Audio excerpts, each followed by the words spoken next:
Jusqu'à 90% des acquis de formation ne seront pas appliqués une fois de retour au poste de travail. On peut donc se poser la question de l'intérêt de suivre ces formations. Moi, j'aime pas le gaspillage, donc je vous propose un plan en 5 étapes pour organiser le transfert des acquis. Cette vidéo est plutôt destinée aux managers, mais en tant que collaborateur, vous pouvez bien évidemment vous saisir de ces différentes étapes et d'amener en fait votre manager à s'impliquer dans ce plan avec vous.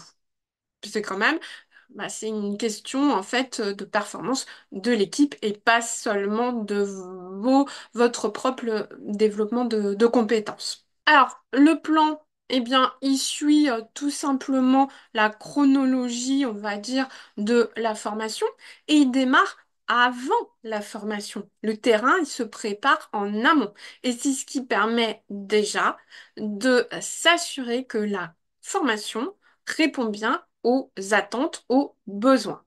Donc, en premier lieu, définir les compétences visées.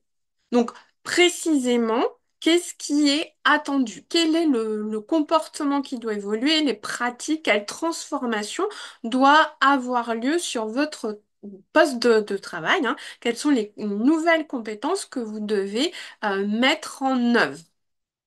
Donc ça, on va dire, ce serait le quoi, hein. Et donc le contexte également. Établir les objectifs. Donc, dans quel but hein, on vous demande de faire évoluer les compétences ou dans quel but vous souhaitez que votre collaborateur, vos collaborateurs fassent évoluer leurs compétences. Et donc, quels sont les objectifs attendus? Et puis, définir les critères de réussite. Donc, à quoi on va savoir que la compétence a bien été développée. Donc ça, on se met d'accord en amont de la formation, ce qui permet, comme je vous le disais, de s'assurer que c'est bien la bonne formation, celle qui répond à vos besoins. Ensuite, pendant la formation, ça va être déjà de préparer quelque part l'application et d'instaurer en fait vraiment de se dire pendant la formation d'avoir en tête en fait comment ensuite je vais pouvoir c'est surtout qu'est-ce que je vais pouvoir utiliser que j'apprends de la formation dans mon contexte professionnel et ne pas hésiter à solliciter le formateur pour que les, les exercices, les activités de la formation soient bien le plus proche possible de ce que vous allez, en fait, de votre contexte de travail, tout simplement. Et puis aussi d'avoir ce qu'on appelle la réflexivité, hein, c'est-à-dire cette réflexion sur les processus qu'on engage. Donc ça va être le comment je vais pouvoir le mettre en œuvre. J'apprends ça. Je vois effectivement comment ça s'articule, je vois comment je pourrais le transposer. Et maintenant, c'est, voilà, est-ce que j'ai besoin encore de renforcer pour pouvoir que ça corresponde vraiment à ma situation de travail et profiter du moment où vous avez le formateur de déjà réfléchir plutôt que d'attendre de vous retrouver sur le poste de travail en se disant, ah oui, mais là, en fait, je vois pas bien comment je peux le transposer. Au retour de formation, c'est de faire en sorte qu'il y ait vraiment un temps, hein. C'est pas voilà, de reprendre directement votre poste de travail comme ça et puis de reprendre le cours normal des choses. C'est d'avoir un temps vraiment dédié, vraiment à un entretien formel, comme ça aura été le cas avant la formation.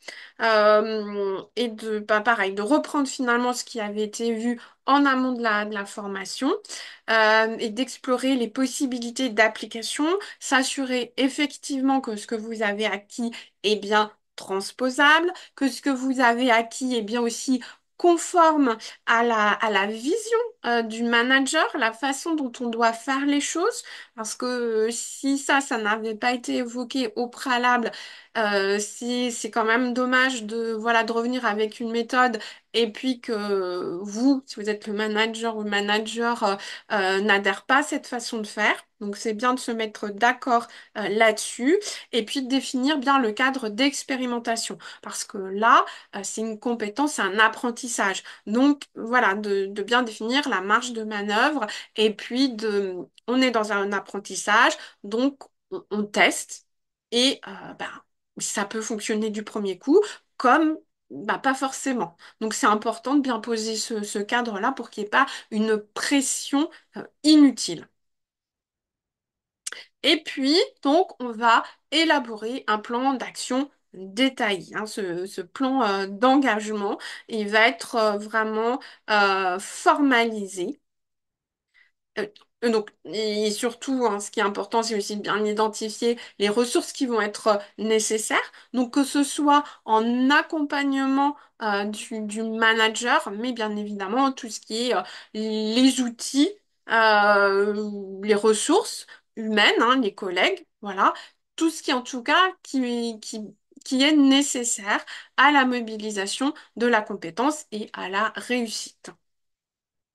Et puis, planifier des points de suivi avec, voilà, si possible, en fait, des dates définies en se disant, voilà, à telle date, ça devrait être réalisé. Et puis, voilà, ça donne, en fait, un cadre et ça vient structurer. Et puis, un mois après, alors j'ai mis un mois, après tout va dépendre, hein, mais en tout cas, laisser quand même suffisamment de temps, mais pas trop non plus. Donc là, on vient, eh bien, voilà, évaluer, examiner ce qui a été les initiatives, ce qui a été mis en œuvre, de quelle façon, les résultats qui ont été obtenus. Est-ce que vraiment est-ce que les résultats sont conformes? Donc, valoriser le progrès, les efforts, c'est important, même si le résultat est encore pas tout à fait celui escompté, c'est important d'encourager. Et bon, si vous êtes le collaborateur, d'être sollicité des feedbacks hein, de votre manager pour pouvoir continuer à évoluer et puis d'affiner, hein, parce que c'est parfois l'occasion de se dire, ça, cet élément-là, on l'avait pas forcément anticipé, pris en considération et on voit qu'il y a quand même un impact. Mais en tout cas, c'est de l'identifier. Puisque ce qu'on identifie, potentiellement, on peut le faire évoluer. Et si on peut pas parce que c'est hors de notre contrôle, eh bien, en tout cas, on prend une décision. On dit, voilà, il y a cet élément-là. Compte tenu de ce contexte, qu'est-ce qu'on peut mettre en œuvre?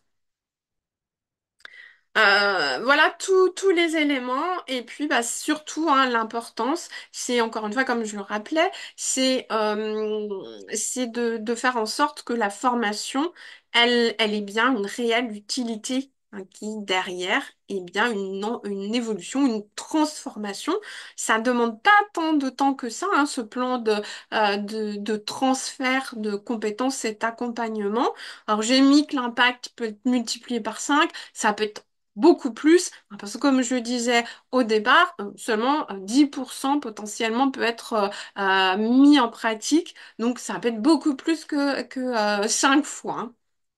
Et puis, voilà, c'est un réflexe managérial à acquérir. Encore une fois, si vous écoutez cette vidéo et que vous êtes collaborateur, et donc vous pouvez aussi quelque part amener votre manager en le sollicitant, en exprimant en tout cas vous votre besoin d'être vraiment, de pouvoir mettre en pratique et qui vous accompagne dans ce cadre-là, et ben, c'est de l'amener à évoluer dans ce sens-là. Et puis, pareil, si vous faites la formation pour vous-même, tout ce qu'on a vu, vous pouvez également, et c'est même, enfin, je vous invite en tout cas à le mettre en œuvre pour vous-même, pour que les formations que vous suiviez aient un réel impact et vous permettent de développer vos compétences.